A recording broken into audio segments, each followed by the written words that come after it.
Hi, I'm Brian Johnson. I'm the owner of PageCrafter, and today I want to talk a little bit about finding the right website design company in Minnesota. It's a unique market. There's a lot of companies out there, and it's really important you pick the right one. So let's get to it. First, I wanted to talk about kind of just the state of website design in Minnesota. We're a very tech-friendly state. There's a lot of affluence within the Minneapolis Twin Cities area, and a lot of college education and even universities. And this leads to a lot of really good website design companies. So there is a lot to choose from. With that being said, not all of them are great. You'll see a lot of different qualities. So kind of at the bottom end, you'll have, there's a lot of freelancers and just really small businesses. They vary in quality quite a bit. Some have been doing it a while and are very, very good. Others are kind of just getting started and maybe aren't quite as good, so you have to watch out for that.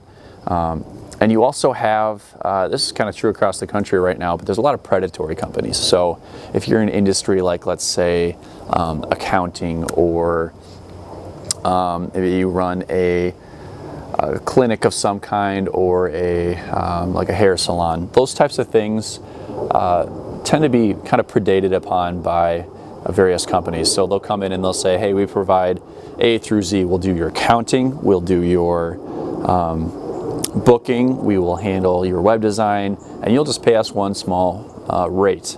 The problem is, even if the original rate is small, usually you end up paying much more over time. So those are not as good. And in addition to that, often the product you get is very bad. You'll get the same website that thousands of other companies will actually have. So the content will be the same, the design will be the same, and they might not even tell you this. And unfortunately, if that happens, you're kind of out of luck. You're not going to be found in search engines ever, because it's the same as a million other sites. And there's a lot of other downsides too. You have no flexibility. And if you do get stuck with a company like that, it's very difficult to leave because they have control of all of these systems of yours. So you got to watch out for that. But there's still lots of great companies. That includes, kind of the middle tier agencies that cater to smaller businesses and medium-sized businesses, and there's a lot out there. So I'd follow 4 main steps for actually locating a website designer within Minnesota. So the first step is going to be to figure out your website needs. There's a lot that goes into this, and I have a more complete guide on the website, but really you want to know ahead of time kind of what you should expect and what you're going to have on your website. I would start with this having some kind of marketing plan, right? So how is your website going to fit into your marketing goals? And kind of work through that. Once you've got that marketing plan in place, it'll be easier to decide what pages you need, what types of content you need on there, what additional functionality you need, whether that be a calendar, custom forms, or even booking. Those are things you want to know ahead of time. So lay all that out, kind of get a good picture of what you're going to need, and then go from there. Step 2 is you're going to want to actually find these businesses, find the web development companies. There's a lot of ways you can do this, and really you're free to kind of do whatever you want. Google is an obvious choice. You tend to find better quality just by finding the ones who are well optimized for search engines. But we don't want to stop there, because not all the good companies are going to be #1 on Google. In fact, a lot of the bad ones will be there because they try a little harder to be up there.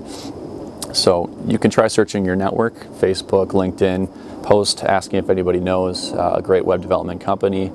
If you partner with any other businesses and they have a nice website, go ahead and ask them who did it. A lot of times referrals are going to be the best way you can get in.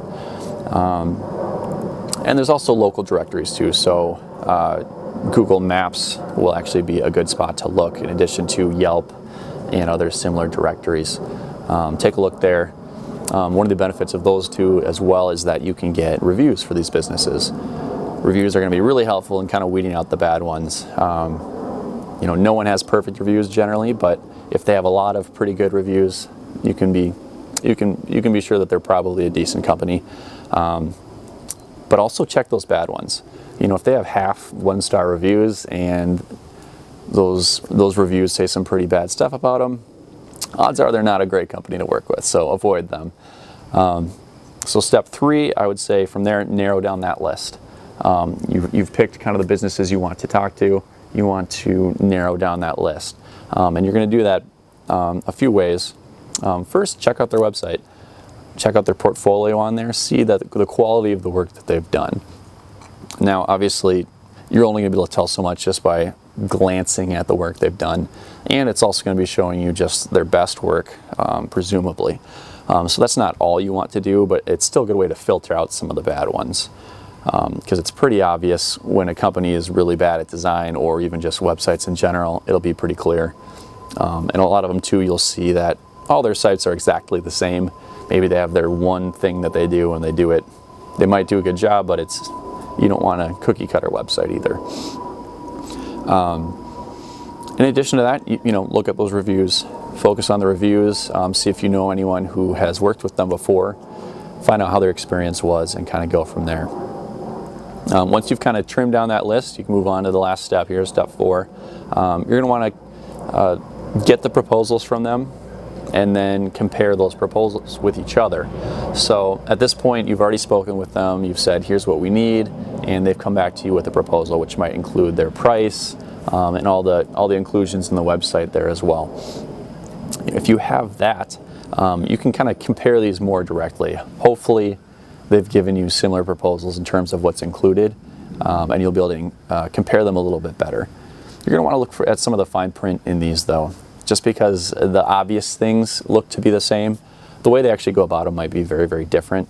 So really try to dig into how they do things and what's really being offered. So if you're looking for a custom site, see how custom they're really offering. Look at things like content writing. Are they actually preparing content, or are they having you do it? And just make sure that those are the same across proposals. Just because the initial proposal doesn't have the same thing as another one at first doesn't mean they're better or worse. It just means you want to make sure you're trying to get the same thing from each of them. So really, you know, at that point, you'll just need to make a decision. Hopefully you'll find one that you are very happy to work with, that has lots of good reviews, they have great work, and that seems like a good fit. Being a good fit is really important. You know, sometimes even a great company just might not work well with you. So you're going to want to check with that and just meet with them and really just see if you connect well and if it seems like you're on the same page. So once all that is done, you've made your selection, it's just time to build the website. So yeah, I hope you found this helpful. Just a simple overview of finding a good web development company in Minnesota here. Good luck.